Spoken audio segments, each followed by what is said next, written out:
Hey, welcome back to the UX Coach podcast. I am your host, Andy Parker. You can find out more about me and UX coaching at theuxcoach.com. In this episode, Erica Jurgensen shares how she went from being a journalist with a love of music to the first content designer at a little-known startup called Amazon, and has blazed the trail for content strategy working with big tech, including Microsoft and Slack. We talk about the role of content in design and the differences between content design, strategy, marketing, and UX design, what the role of a content designer is, how design research differs from UX research, and how you can get into content design and research today. Let's kick off with a little potted history. Where exactly am I today? The question. I started off hell-bent on becoming a journalist. That was my dream. I did work at the Boston Globe newspaper when I was in college, and the Hartford Courant in Connecticut, and then moved to Seattle and worked for the Seattle Times. But as everyone knows now, journalism is not always a way to make a living. And unfortunately, with all the layoffs and all that, I guess it's fortunate that I sort of tripped my way into a startup called Amazon that needed someone to write a lot of book reviews for them. They needed someone to interview authors and write a whole lot of book reviews because the website was basically a blank slate. Got into e-commerce, dabbled a little bit in analytics. We didn't have much in the way of, we didn't have Google Analytics or Adobe Analytics, nothing of the sort then, but got to do some interesting experimentation with the website to see what was resonating with customers the most. Had to convince publishers to allow us to reprint book chapters online. They didn't have that capability back then. This is, for those of you who are much younger than me, this is approximately 1997. So this is a long time ago. Had a kid, took a little time off, and then I worked at e-commerce sites, including Expedia, Nordstrom.com, went back to Amazon for a little bit, and Rover. I worked for a lot of different websites on their editorial or content teams. I also spent time at Primera Blue Cross, which is an insurance company. It was like the health field, like helping people be better, like be well, helped change that whole website. And then spent 5 years this sounds dropping a lot of names. I've worked a lot of places.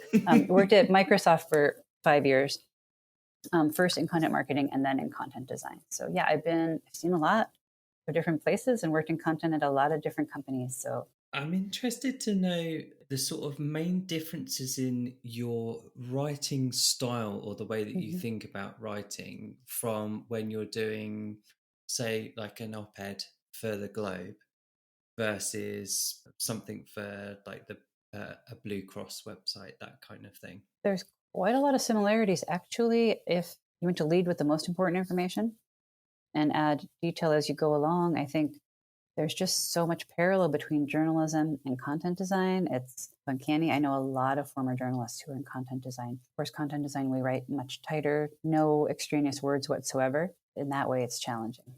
I think I did also have a challenging time writing my book because my editor kept saying, you write so tight, you write so short, add some embellishment, write a little longer. And I told her, I'm conditioned to not write long. I'm conditioned to write short. And do you think that that's sort of like the similarities between like fixed amount of column inches and that really it's not that much different? Yeah, I think with the move to digital, I mean, I've worked in print and digital in journalism, and having the freeing power of being online versus having column inches in the print world, that's like a whole new way of working. But I think still choosing powerful verbs, unique in the true sense of the word, adjectives, you want to make your writing have oomph, have impact, be compelling and intriguing. So there's a lot of similarities there too. Like you don't want to use a boring verb, you want to use a powerful verb.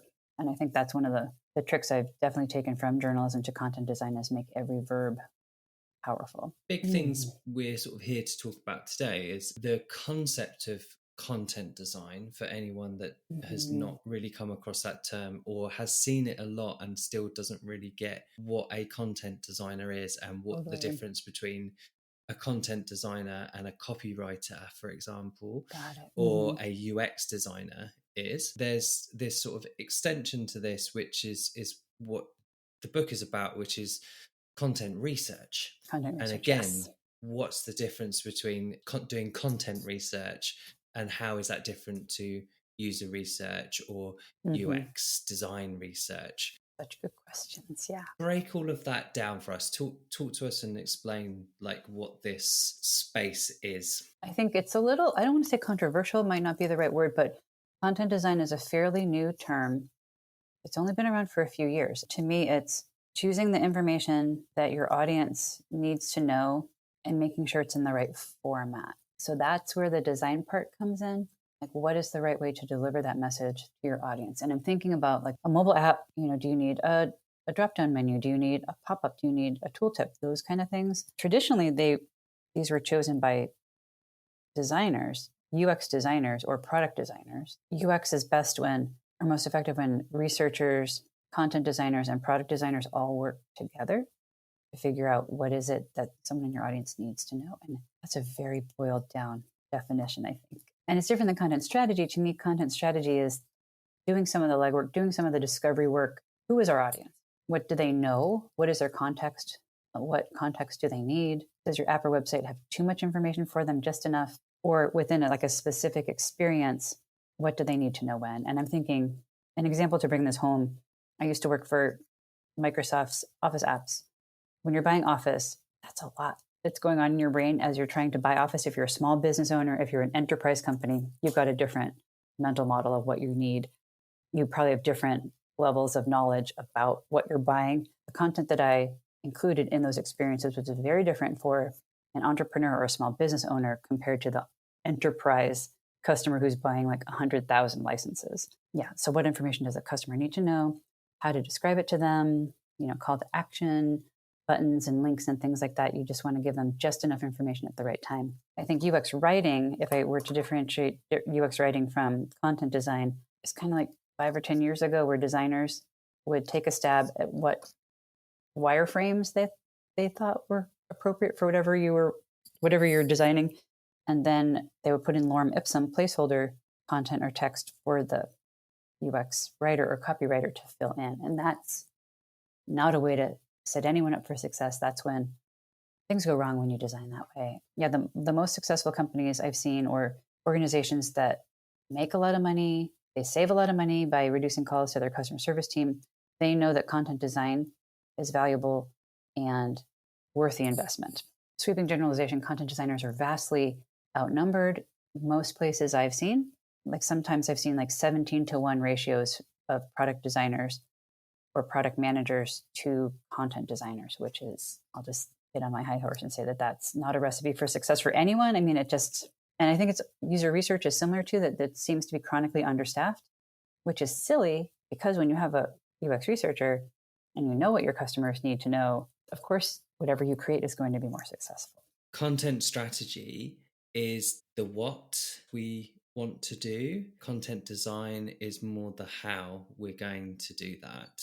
I think you could think of it that way. I think there's a lot more to content strategy too. There's the discovery, like the research and understanding the audience, but it's also strategizing, and therefore the name's content strategy, of how to deliver the message to the audience in the best way. I guess I'd need to use the term ecosystem. What is the content ecosystem? You're not just making a website or an app in many cases, you're also coordinating with other people across your company or creating other types of content for your audience, whether it's email or promotions, advertisements, things like that. If you buy a product, what information does what does the customer need after they buy? But yeah, people need help learning to use your product. They need help. They've got questions. The customer service team, the content that they use to help customers, that can be part of the content strategy too. So it's orchestrating many balls in the air. That's how I picture content strategy. Having that awareness of like what the relationships are to an individual at different points in time. Yeah, and like creating like the content. I think of the word journey drives me nuts, but it feels so overused. But the content customer journey of how do they get from A to B? What are the pieces of content, or we call them content assets at Microsoft because they're so valuable. What are the content assets that your audience is reading or consuming or not consuming? That's another piece of information.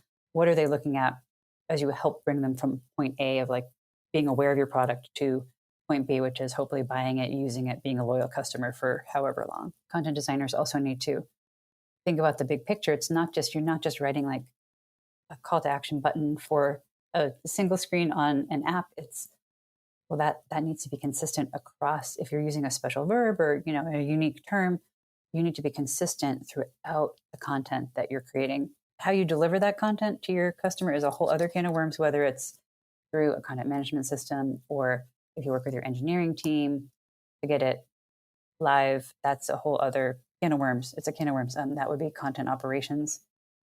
That's how I think of content operations: is how do you get the content to your audience, the tech stack, all those things. How do you analyze the performance? How are you tagging up your content so that you can analyze it? What tools are you using to understand how engaged or not your audience is? Whenever I've worked with a content designer, first and foremost, always very keen to emphasize that they're not a copywriter. Damn straight, yes. There's a number of misconceptions, and copywriter is one of them. And I think that sometimes that's because of the definition of content.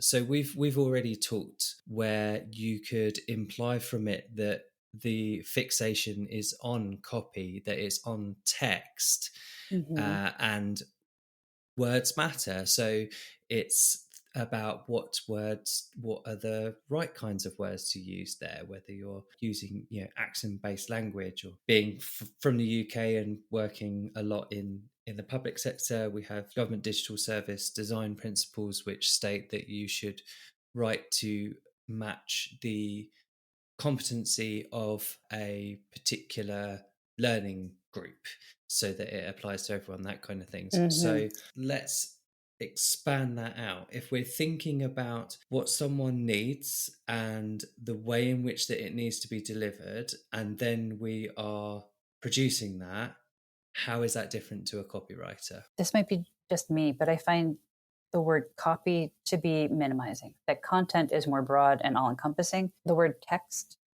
makes me bristle, and the term string, when people describe content in strings, that's an engineering term. That's like a line of code. I rant about this in my book. I really don't like it when people refer to content in terms of strings. So I think copy, to get back to your question, it's like, and I will gently correct people if they do that. It's very base, isn't it? I will let them know it's offensive. It's kind of offensive. It's not kind of. It is. It's derogatory. It is not just kind of. It is offensive. But I think it's content designers need to stand up for ourselves and make this known. Otherwise, people will not know that it bothers us. So that's another topic for another day. But copywriting, I think of like advertising copywriting. You're writing something very, very pointed, very focused. Copywriting is not easy. Yeah, I don't know if I'm answering your question, but I think copywriting is more basic, whereas content has all those other elements plugged in: the analytics, the audience knowledge, the usability research. You can do the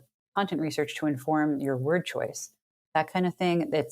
It's very comprehensive in a way. And there are many layers of it. I think a framework that I go back to time and time again is from Beth Dunn, Dunn, who used to be with HubSpot. She's known for her book, Cultivating Content Design. She has a framework that I adore that talks about full stack content design.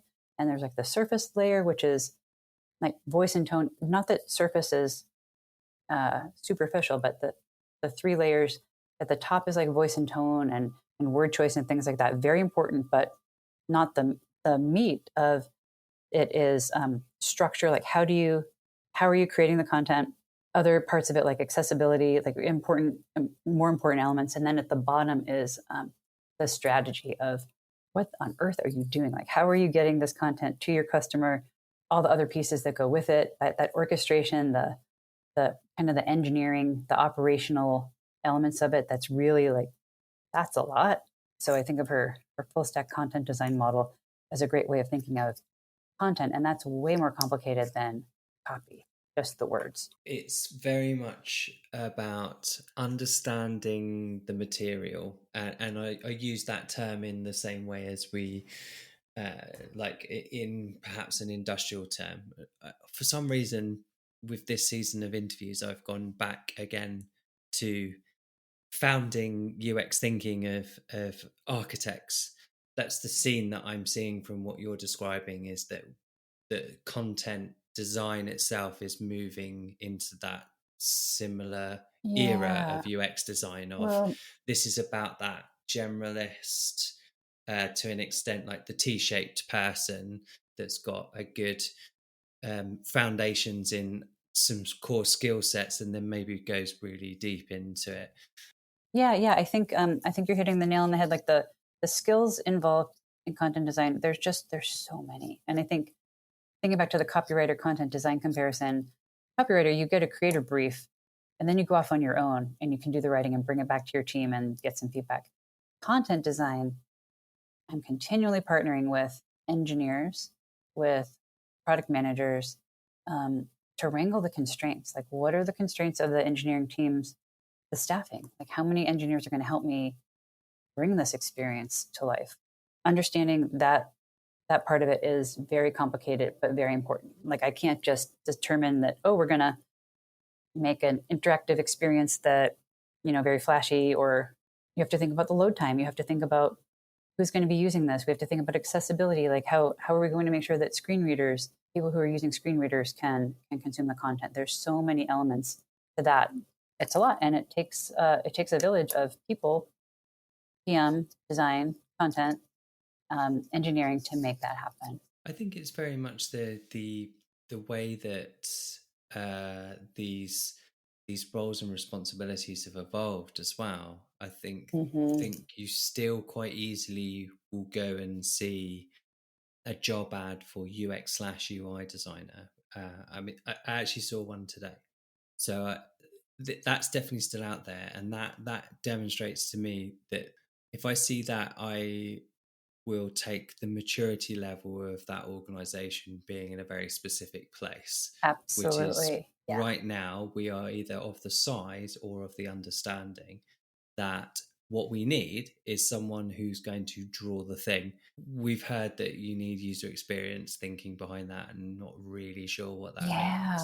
Some of the things that you're describing, if I sort of look back on my career, a lot of it to me sounds like the kind of activities that I would have engaged with as an information architect, which is a role that just does not exist anymore. Like, it just it gone. Like, where's that shouldn't it? Well, I think of Lou Rosenfeld, who my publisher. Information architecture is so important, and there's so much garbage information architecture out there. I think it's taken for granted. Companies that succeed have information architects on their staff. It's this, I don't know. It's just so absurd how some of the most key roles in product experience, they're taken for granted and understaffed. It's backwards and wacky. I hope in 10 years things will be different. Yeah, a true talented information architect, they are often, they might have a library science degree to think in the way that they do. They're brilliant. And some of my favorite coworkers throughout my career have been information architects because they're just brilliant. When Amazon was young, we sold only books, and then we were adding product line after product line. Within those, so many different flavors of products and categories and things like that just makes my head explode, and how they interact, and the tagging required to make all of it work is mind-bending. What a weird world we live in, where like these key roles that are so important to the end experience that can help companies succeed. Like, I just see, like, there's so many engineers, so many product managers, valuable roles, but the ratios of people in those roles compared to content design and UX research is just hard to comprehend sometimes. Let's move on to your book then. Yeah, the book was, it stemmed from a desire to bring more respect to the content design practice, to the field. And so it's therefore a little rabble-rousy. I get on a high horse in parts of it where, one part in particular, I talk about A/B experimentation, which is so popular.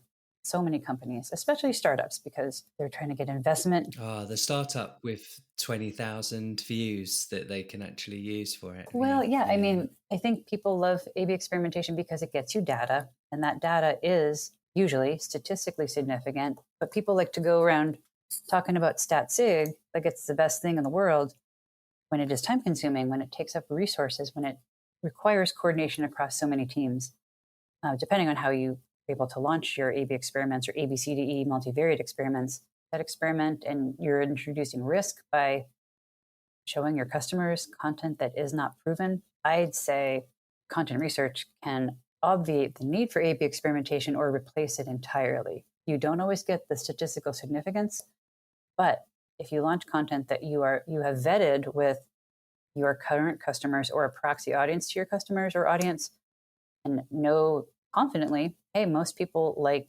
this, or a lot of people don't like that, that's powerful information that you can run with. A lot of C-suite executives like to talk about velocity. Well, content research enables velocity. That's one of the many reasons why I think it's smart to do and powerful, and brings more attention to the content team, because most of the time, if we're landing the words that are resonating with the audience, and then we make them go live, we publish them on our app or website or whatever kind of content you have, and then you see in your analytics that the engagement improves, it's just magical.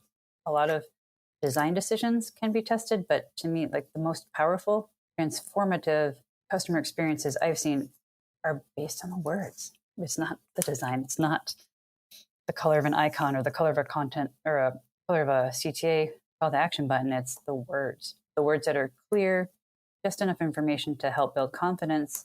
That drives engagement, and that leads to revenue, that leads to business success, that leads to fewer calls to your customer service team.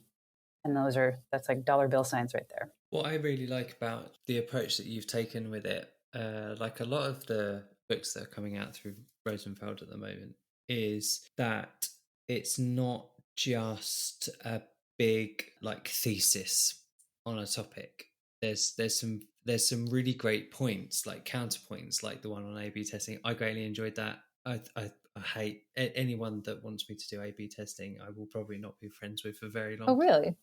I mean, it has its time and its place. It's not. Does it? But, well, I just think about, what is it that you're not going to learn anything from it, that's because it's a binary answer. Oh, that it's only quantitative. That's a great point. That's another whole benefit of content research, is if you're doing the qualitative questioning of, okay, so if you have a multiple choice question or a scale question, like, how appealing is this to you? And like roughly what % of the audience is like into it or not, or you get the quantitative answer of like, this word is appealing or this word is not appealing, but it's the why. And why is not, that takes a little time, digging into qualitative verbatims or quotations from customers who participate in that kind of research takes time. But that's where the golden nuggets, I think, are hidden, that you need to dig into the why. And a quick example I'll share from the book was at Premier Blue Cross, the insurance company I worked for. We were selling health insurance plans for the Affordable Care Act. The Affordable Care Act went into law, and people were forced in the United States to buy health insurance when they couldn't afford it or didn't want it or whatever. We had very reluctant customers. I've never seen such, emotion around a business I was involved in. Like, people were very afraid to buy insurance, and because it's confusing. But we thought, well, the basics are here. We have gold, silver, and bronze healthcare plans, and bronze are less expensive, still expensive, but bronze is the least expensive. Gold is the most expensive, but you get the most benefits. Bronze, you get the least, and then you get the middle, you have silver. We weren't selling any silver plans. I thought the website was broken, so I popped open the CMS. I signed into the content management system and checked the HTML, and I was like, well, the call to action button is working. We don't have broken code, but what on earth? No one is clicking the button on the homepage. Gold, silver, bronze. Silver was not getting clicks. And did a little research really quickly, because we wanted to sell those plans. We had a quota, internal quota in the company of how many we wanted to sell. So the CEO was basically, hovering around the digital experience team saying, why the hell aren't we selling the silver plans? This is a problem. We found out through content research that people thought that silver meant senior citizen, elderly, Medicare. They thought it was a Medicare plan, which in the United States, you cannot buy them until you're 65 or older. Right. But there was affordable care, like the design was very simple. They're advertising all over the United States. Like, there was a very short period of time that these plans were for sale, only annually. I think they were for sale for like 6 to 10 weeks or something like that. So we had a very tight time frame that we were working within. And silver was not working until we added a line of content to the homepage saying silver plans are Affordable Care Act plans. If you want a Medicare plan, click here. So that was shocking that no one knew what silver meant. Or not no one, but a huge chunk of our audience, we found through content research, they're like, silver's not for me. That's not a plan I would buy. I'm not 65. See, I would have genuinely taken that as being that people have wised up to the like paradox of choice, and that they know that you're trying to drive them to whatever the middle of a bracket is. Maybe, but those are standard across like every insurance company in the United States was selling gold, silver, and bronze plans with different names and stuff. But that's a paradigm, that's a mental model that anyone who's seen the Olympics would understand. But flabbergasting. And then the designer gave me a hard time. He's like, I don't want to mess up. You're messing up my clean design with some content. And I said, I sure am, because the customers don't know what's up. The CTA button can't explain it. I need to add not a tooltip, not something that is viewed only upon click or tap, but we had to add a persistent line of content front and center in the middle of the damn homepage saying silver plans are Affordable Care Act plans. I remember seeing a presentation from you not that long ago talking about a similar challenge with, may have been Microsoft, but let's say any enterprise software, where the way that you sell it is license keys still, even though that's not really a thing, per seat licensing. Oh, license or seat. And Yeah, that might have just people been. going, what does that mean? What does that mean? Well, that was an experiment that I had moved from content marketing to content design at Microsoft, and I started on like Office. We're selling billions of dollars of software, and I thought I can make an impact. I can help us sell even more. Like license isn't the right word. I knew in my gut. I felt deeply in my gut that license was not on brand, not the right tone. It was too bureaucratic feeling, and it's longer than the term seat. But when I tested this with user testing, just with like 10 or 20 customers, I asked them, what would you use? Most of them said license. And I was like, well, my coworker Trudy, who's hilarious, I miss her a lot. She warned me. She's like, license is fine. Don't worry about it. We don't need to test that. And I was adamant that we needed to test it. But what we found was through the qualitative follow-up question, why would you prefer that? We got all this information from customers saying, well, some of them did say that license reminded them of going to the Department of Motor Vehicles, which in the United States is a terrible experience, wastes like hours every time. But what we found when we asked them, tell us a little bit more about, what you think about this topic, we found out that many people thought you needed one license per device. So if you had a laptop and a phone or other mobile device, whatever, you have a desktop, however many devices you had, some people thought you needed a license for each. So they're essentially buying 2 to 3 times as many licenses as they needed, which meant they thought that Microsoft products were really expensive. And if you have a small business. Well, because that at one point in time, that was the case, right? That was the case, right. Right. So it's not so far-fetched that they thought that, right. But to think it now. There's a legacy thing there. Totally. And you can see if you use user testing, the age of the participants, and it was skewed by age.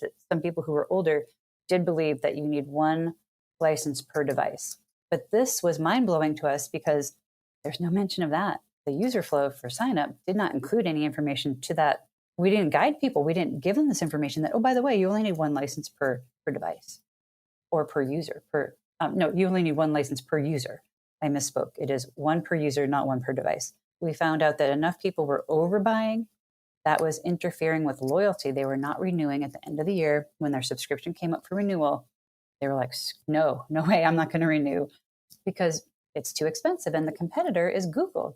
G Suite is more affordable than a Microsoft suite. So this was a severe customer service issue that warranted another line of copy, right front and center in the user experience saying, more content mucking with the design saying, you need one license per user. But once we added that, fewer calls to customer service, fewer complaints at onboarding, less friction in the user experience from one, like just a couple of words. You need one license per six words made a humongous difference. We could see in a funnel view, we spun up an analytics dashboard where we could see how successful people were step by step through the user experience. And there was less fall off. It was like flipping a switch, just like with the bronze, silver, gold improvement or fix that we made. It was like night and day once we added that little line of content. Yeah, it mucked with the design a little bit, but for the benefit of everyone, for the customer, for us as employees, because job security, like we were showing our worth by showing that we're saving the company, making them millions, saving them millions. It's just good to to be clear. And we weren't clear before, but we didn't know we weren't clear until we did the content research. And then mind blown, because you don't know what people are thinking until you ask them. And they're not going to tell you if they're doing an A/B experiment. They cannot tell you what they're This doing. is it, right? This So is it. content research for the win. Yeah, it's not statistically significant. You can't walk down the hallway and be like, I'm getting to stat sig. Like, you don't need to get to stat sig. You're going to get qualitative information that could be vastly more valuable to your company, whether it's a startup or a multinational enterprise. Do you find that you're in doing things like that, there is a reasonable amount of work that is compensating for complex business logic?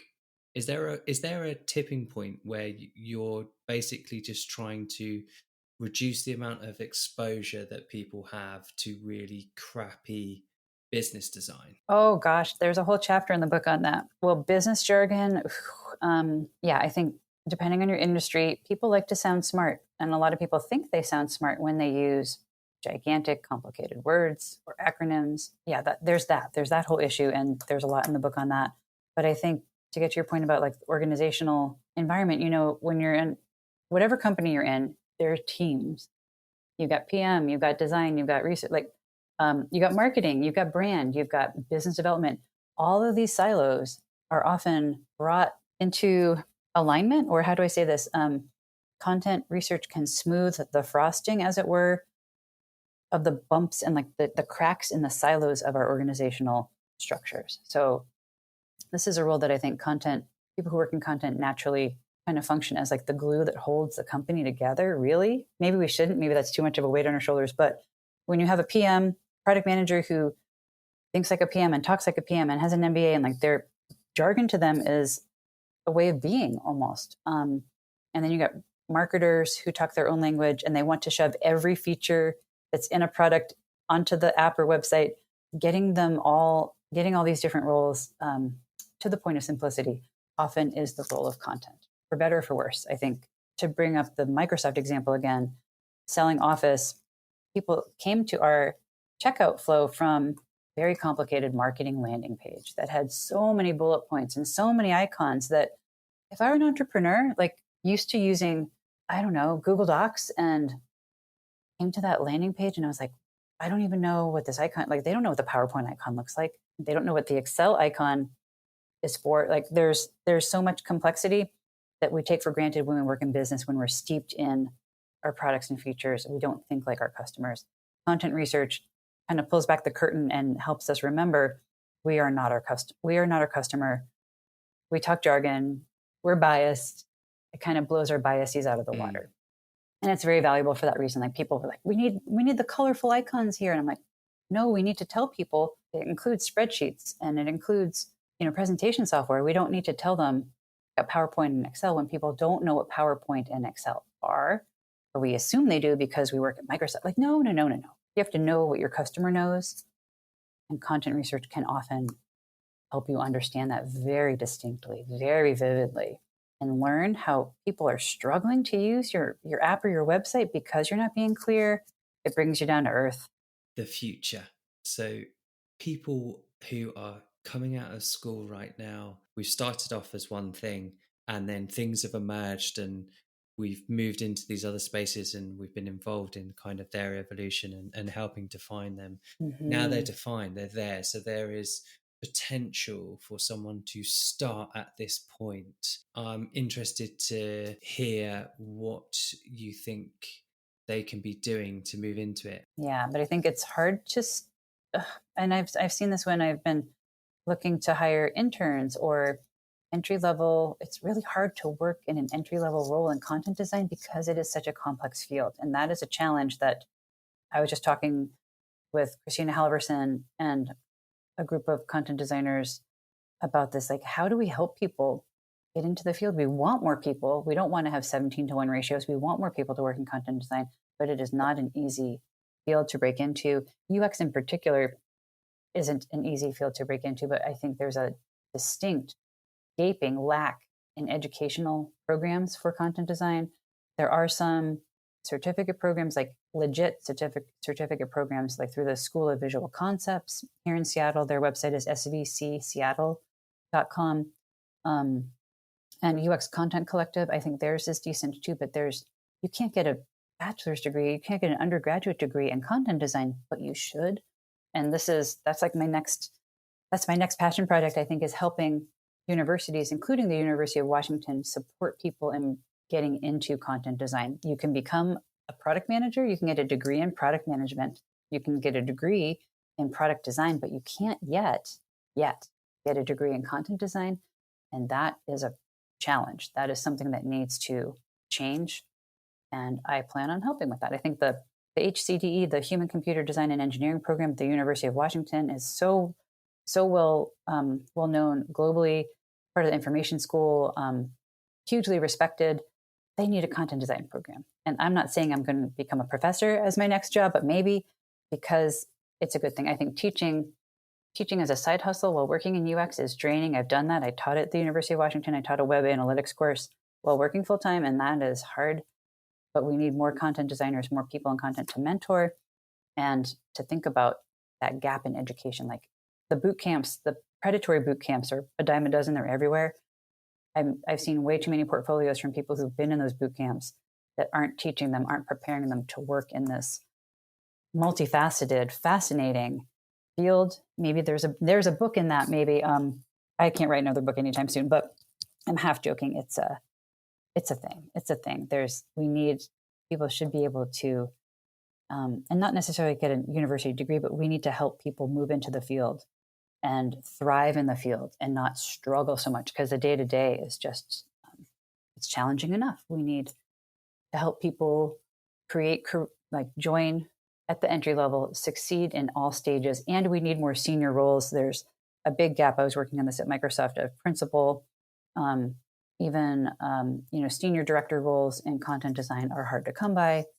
And I think we should have chief content officers. We shouldn't just have chief information officers. There's a gap at both ends of the career spectrum, and that needs to change. What would you suggest for places perhaps to start looking, to be able to get some inspiration, to start doing some of this a little bit undercover? So introducing that, undercover UX, guerrilla UX style approach to surfacing this need in your company at the moment, or where you're trying to get to? Well, I think the most effective way I found has been to deeply partner with engineering. When I sit down with an engineer, we dig into the code, we're updating content in the code, and they see the complexity of what I'm doing. I know HTML, I know SQL. When engineers understand the depth and breadth of content work that content designers do, they go, whoa, they just don't get enough exposure to it. And I think that is gold, because engineering is often the most expensive role in the product experience field. If engineers have to do rework because the content needs to be touched again, or the design needs to be touched again, everything falls apart and everything just goes into shambles. But when the light bulb goes off over an engineer's mind and head, when I see the light sparkle in their eye when we're either on a call or working in person together, they go, oh my gosh, your job is complicated. I go, yes, you are correct. You are very correct. Your job is too. Our jobs are all complex. There's a misconception that because we're working with words predominantly, that content design is basic or simple or easy. If engineers or PMs want to instigate content research, I welcome it. I think that's great. And we often kind of throw content design or product design over the fence to engineering or to tech and hope it gets built correctly. That's a wacky way of working, and I think not ideal at all. When content and engineering can partner up, that's where the magic happens. Thanks for listening. I hope you have found something interesting in the conversation that you have heard today. And if you have, please let me know by sending an email to email@theuxcoach.com. I will be back soon with more conversations with fantastic people from all over the globe. And if you would like to share your story, your experiences of developing your career within digital design, user research, anything that involves digital services, then please do get in touch. I want this to be a space for you to be able to share what you have learned and help others. Whilst you wait for another episode to drop, you can go to theuxcoach.com, sign up to the newsletter. I promise I will not send you anything unless I think it is really useful. See you soon.